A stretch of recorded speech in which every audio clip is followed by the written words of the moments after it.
오늘도 주님 안에서 승리하는 복된 하루 되시기를 간절히 축원을 드립니다.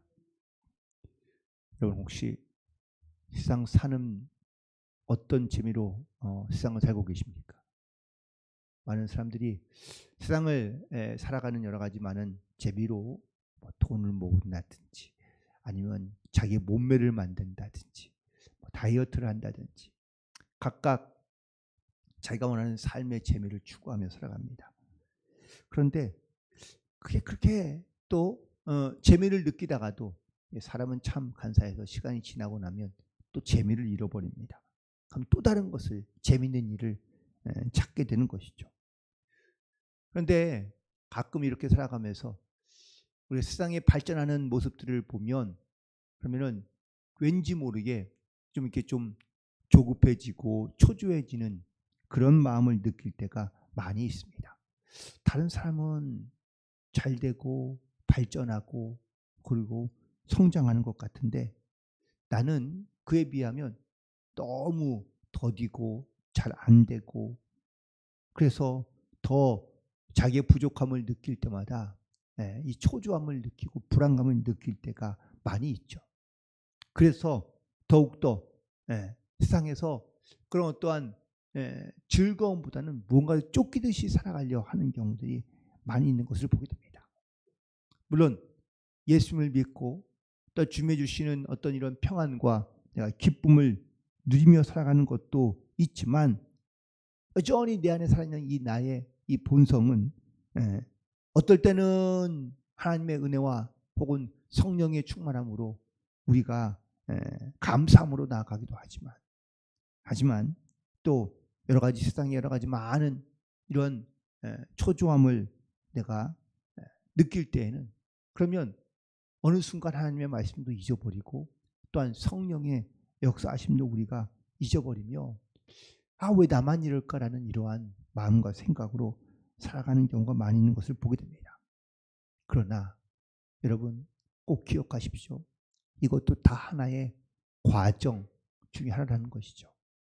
인생에서 이 과정을 통하여 주님 앞에 나아가는 또한 주님을 만나는 그래서 세상에서 내가 살아가면서 이런 나에게 어떠한 불안함과 염려가 있을 때마다 내가 주님을 더 의지하며 하나님께 나아가는 이런 성화의 과정인 것을 우리가 깨닫게 되는 순간 나도 성장하고 있구나라는 것을 우리가 반드시 깨달을 수 있는 줄로 믿습니다.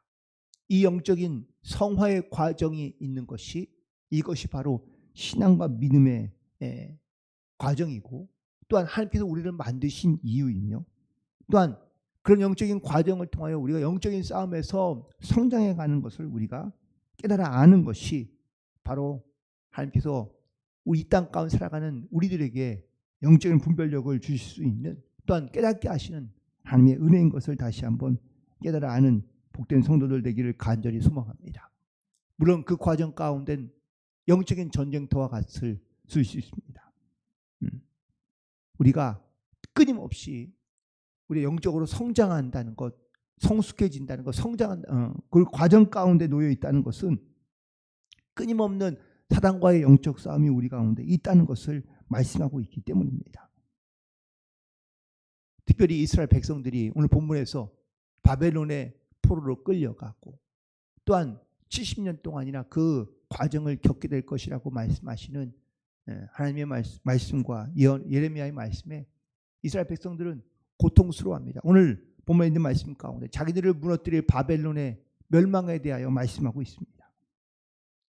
물론 지금의 이 예레미야의 때는 바로 포로로 끌려가고 이제 그 하나님의 약속의 말씀을 기다리고 있을 때이지만 여전히 불안하고 초조하고 그리고 또한 언제 이럴 일이 일어날지 알 수 없습니다. 하지만 분명한 것은 이겁니다. 이스라엘 백성들이 하나님을 떠나거나 또한 하나님을 멀리하고 또한 하나님의 말씀 가운데 순종하지 않아 비록 하나님의 심판과 그리고 또한 하나님의 어떤 이러한 진노로 인하여 지금의 어려운 과정 가운데 있지만 이것이 하나님의 뜻이 아니고 하나님께서 반드시 이스라엘 백성들을 회복시켜 주시고 바벨론의 멸망을 멸망에 대하여 하나님께서 이렇게 말씀하시는 이유는 너희들 반드시 다시 돌아오게 하리고 또 회복하여 주리라는 하나님의 약속의 말씀들이 바로 오늘 이 바벨론의 심판의 말씀 가운데 함께 들어있기 때문입니다. 오늘의 말씀의 특별한 주제는 바로 벌할 때가 이르렀습니다. 이 벌할 때는 바벨론의 심판을 말하기도 하지만 동시에 바벨론의 심판만 말하는 것이 아니라 이스라엘의 회복도 말씀하고 있기 때문인 것이죠. 특별히 오늘 21절과 그리고 21절부터 23절까지에 있는 말씀 가운데 하나님께서 너희는 올라가서 무라다임의 땅을 치고 북곳의 주민을 쳐서 진멸시키라고 명령하고 있습니다. 특별히 바벨론에 수많은 도시들이 있지만 여기 무라다임과 그리고 북곳을 유일하게 하나님께서 오늘 예레미야를 통하여 선포하시는 말씀에는 분명한 의도나 목적이 있는 것인데 이 무라다임은 페르시아의 맨 위쪽 부분에 있는 그러한 커다란 도시입니다. 그런데 이 말을 당시에 있는 그런 어떠한 기르키탄 그런 언어가 아니라 그걸 히브리의 말로 하면 마라라는 말이 2번 쓰인 말이라고 말할 수 있습니다. 마라라는 말은 쓰다는 뜻입니다. 또한 여기에는 근데 또 다른 의미가 바로 반역이라는 뜻이 있는데 이 마라라는 말을 2번을 사용하면 반역의 반역을 의미하는 겁니다. 다시 말하면 이거를 언어 유의적인 표현으로 본다면 본문은 반역에 또 바른 반역을 행한 바벨론을 치겠다라는 것이 바로 하나님의 약속의 말씀인 것을 보게 됩니다. 그렇다면 북곳도 원래의 의미는 바벨론 동쪽에 다 있는 도시를 의미하고 있지만 이것도 역시 무라다임과 똑같이 헬라어의 표현으로 본다면 이 말은요 원수를 갚다 혹은 책임을 묻다라는 뜻이 있습니다. 결국 하나님께서 이 바벨론에 대하여 그 책임을 묻고 하나님께서 또한 원수를 갚으신다는 하나님의 말씀과 약속들이 바로 그 이름 안에 내포되고 있는 뜻이라고 말할 수 있는 것이죠. 하나님께서 바벨론의 많은 도시들 가운데 왜 유독 이 무라다임과 그리고 북곳에 대한 두 이야기만 이 도시들만 왜 언급해서 표현하고 있을까? 그건 바로 바벨론의 죄악인 그 무라다임의 뜻인 그 반역이 또 다른 반역으로 일어나 바로 바벨론이 무너지게 될 것이고 그곳에 하나님의 심판이 있을 것을 바로 문자적으로 표현한 표현이라고 말할 수 있습니다. 그렇다면 이 바벨론이 하나님의 이렇게 진노와 심판을 받는 이유는 과연 무엇일까요? 몇 가지의 이유가 있는데 첫 번째는 24절입니다. 24절 끝부분에 보면 내가 여호와와 싸웠으므로 발각되어 잡혔도다 라고 말씀하고 있습니다. 하나님께 교만을 향하여 행하는 사람은 잘된 적이 한 번도 없습니다. 하나님과 대적하여 싸워서 그가 하나님 앞에 승리했다는 그러한 존재는 아무도 없습니다.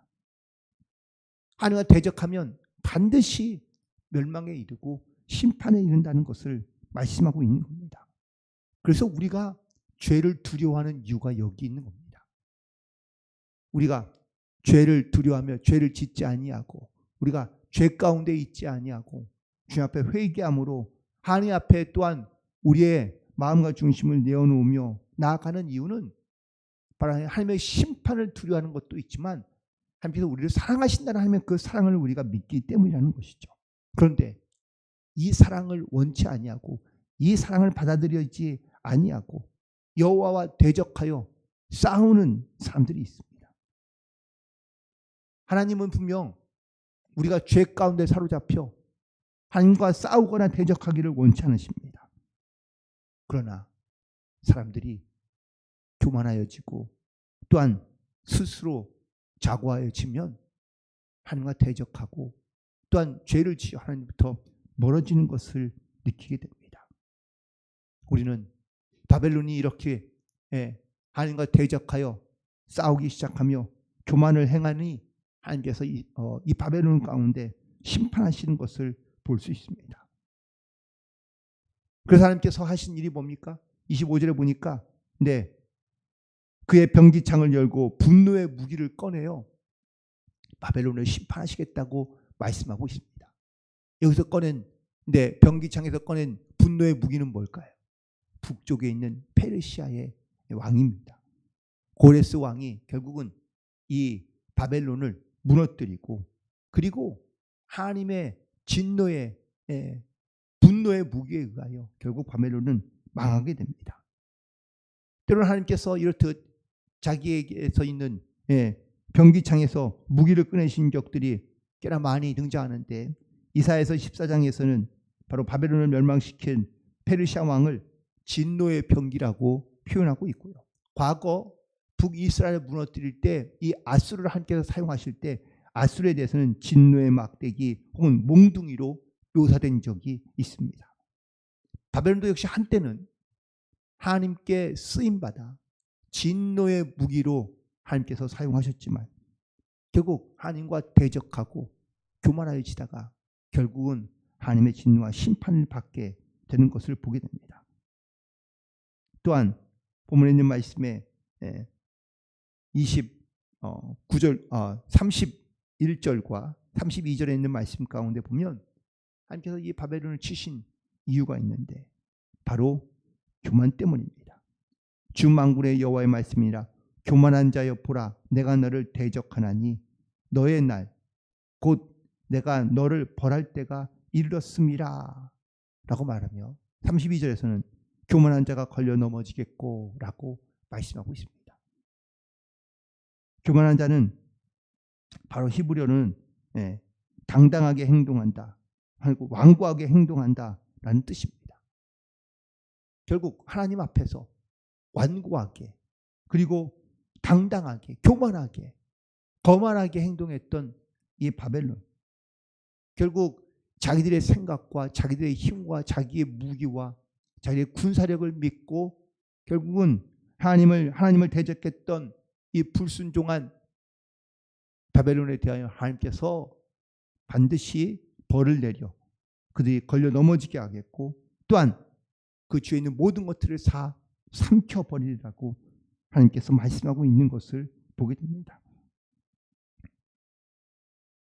하나님과 대적하기 시작하면 사람들이 쌓아놓은 모든 어떤 자기들의 군사력과 혹은 문화력, 경제력 모든 것들이 다 좋아 보이고 높아 보이지만 하나님을 대적하여 싸우기 시작하면 결국은 이 모든 것이 한꺼번에 무너지게 되는 것을 보리라고 하나님께서 말씀하고 있는 겁니다. 사랑하는 성도 여러분, 교만이란 것이 과연 뭘까요? 하나님을 무시하고 하나님과 대적하는 것을 의미하는 겁니다. 우리가 세상에 살아가면서 이런 교만으로 어리석게 살아갈 때가 분명히 있습니다. 우리는 분명 하나님의 백성으로서 이 땅 가운데 영적으로 거룩한 사명에 또한 성화의 과정을 겪어가고 있는 그러한 성도이긴 하지만 우리가 끊임없이 주님을 의지하며 또한 주님을 기억하며 생각하며 주님과 동행하는 삶이 아니라 끊임없이 우리가 주님을 대적하고 죄 가운데 있으며 교만하여 하나님께로 돌아오지 아니하고 또한 하나님을 무시하면 결국 하나님의 진노와 심판 가운데 있을 수밖에 없다는 것을 말씀하고 있는 겁니다. 또한 자신을 하나님처럼 신처럼 살아가는 것을 교만이라고 말합니다. 하나님은 이런 교만한 자를 반드시 스스로가 걸려 넘어지겠지만 또 하나님께서 그에게 벌할 때가 이를 것을 말씀하고 있습니다. 교만한 자, 악한 자를 향해 하나님은 그래서 다시 돌아오라고 말씀하고 있는 겁니다. 한때는 하나님께 붙들어 쓰임받았던 아수르도 바벨론도 다 하나님의 진노와 심판을 받게 됩니다. 하물며 이스라엘 백성들도 마찬가지였습니다. 하나님의 택한 백성이지만 그들도 교만하고 하나님 앞에 하나님을 무시하며 하나님을 신뢰하지 않는 모습을 보이니까 하나님께서 이스라엘 백성들을 치신 겁니다. 그러나 이스라엘 백성들 가운데 하나님께서 주시는 약속의 말씀은 늘 똑같습니다. 회개하고 돌아오면 내가 용서하겠다라는 말씀입니다. 이스라엘 백성들은 이 말씀에 회개하고 다시 돌아옵니다. 이것이 바로 인생을 살아가는 과정 가운데 놓여 있는 우리의 모습과 똑같다는 겁니다. 우리는 날마다 성화된 삶을 살아가고 있습니다. 아니, 살아가야 합니다. 물론 그 과정 가운데 우리가 교만하여 죄를 짓기도 하고 하나님과 멀어지기도 하고 하나님의 말씀을 무시하며 살아갈 수도 있습니다. 내가 가진 재능, 물질, 능력, 나의 배경 혹은 나의 실력 이런 것들이 나를 지켜줄 수 있을 것이라고 생각하며 세상 가운데 아주 많은 초조와 불안을 가지고 살아갈 때가 많습니다. 하나님의 은혜와 자비를 구하고 하나님께 엎드리기보다 나를 자랑하고 나를 높이고 교만하여 내가 하나님 앞에 가까이 나가지 못했던 일들이 너무 많습니다. 하지만 또 이런 과정을 통해 하나님께 우리 가운데 깨닫게 하시면 우리가 다시 하나님께 한 걸음 더 나아갈 수 있는 성화의 과정을 우리가 겪게 되고 회복하여 더욱더 하나님을 의지하는 믿음을 가지고 나아갈 수 있는 줄 믿습니다. 오늘 이런 주님의 부르심을 우리가 듣는다면 다시 한번 겸손히 주님 앞에 우리의 마음을 내어놓고 그리고 주님께 엎드리며 그리고 믿음으로 순종하며 결단하여 나아갈 수 있는 그런 성도들 되길 간절히 소망합니다. 왜냐하면 그 길만이 살 길이기 때문입니다. 그 길만이 유일한 생명의 길이기 때문인 줄 믿습니다. 오늘도 이 생명의 길, 이 은혜의 길을 우리에게 다시 한번 오라고 불러주시는 주님의 음성 앞에 겸손히 나아가며 그리고 순종함으로 나아가는 복된 성도들이 되시기를 주님의 이름으로 간절히 축원을 드립니다. 기도하시겠습니다. 하나님 아버지